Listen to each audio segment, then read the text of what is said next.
అసలు కొడుకులు ఉంటేంది పోతేంది కొడుకు లేదని అనుకొని పోయినాడు బిడ్డలే నడిచిరు కదా ముంగల కట్నం రాసిస్తుండ్రు కాబట్టి ఆస్తి ఇవ్వని అవసరం లేదు, కాకపోతే కొడుకు ఏదన్నా చూసుకోవాలి, మంచిడలు కానీ అప్పులు ఆస్తులు కానీ మనకు ఉంటే మన దయాబుట్టి ఇంత ఇద్దామంటే ఇవ్వచ్చు బిడ్డలకు కానీ మొత్తం సగసం కావాలంటే కొడుకు పిల్లలు పుడతారు బిడ్డలు ఇక్కడ ఎత్తుకోపోతారు మళ్ళీ అక్కడ కూడా ఎత్తుకోపోతారు రెండు తప్పు బిడ్డలు ఎక్కడ ఉండాలా ఏ అమ్మ బిడ్డలే మంచిగా అందరేమో కానీ కానీ చచ్చిపోతే కూడా రాలేండి ఆశయం కొడుకు అని ఎన్నిసార్లు ఫోన్లు పెట్టుకొని ఎన్నిసార్లు బాధపడి అంత కుటుంబ పెట్టుకొని ఆ పని చేసిండు. కొడుకు అంటే పున్నమ నరకం నుంచి తప్పిస్తాడు, తలకొరి పెడతారని ఆశపడతారు ఎవరైనా తల్లిదండ్రులు. సో ఎన్ని ఉన్నా కానీ అక్కడ పోయి కనీసం తలకొరి పెట్టేది ఉండే కదా మరి.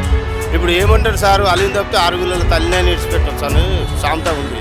ఇప్పుడు ఈ మధ్య కాలంలో బిడ్డలకు కూడా కొడుకులతో సమానంగా ఆస్తి పంపకాలు చేయాలని చెప్పి కోర్టు కూడా తీర్పులు ఇస్తుంది. సో దాని గురించి ఏం చేయమంటారు?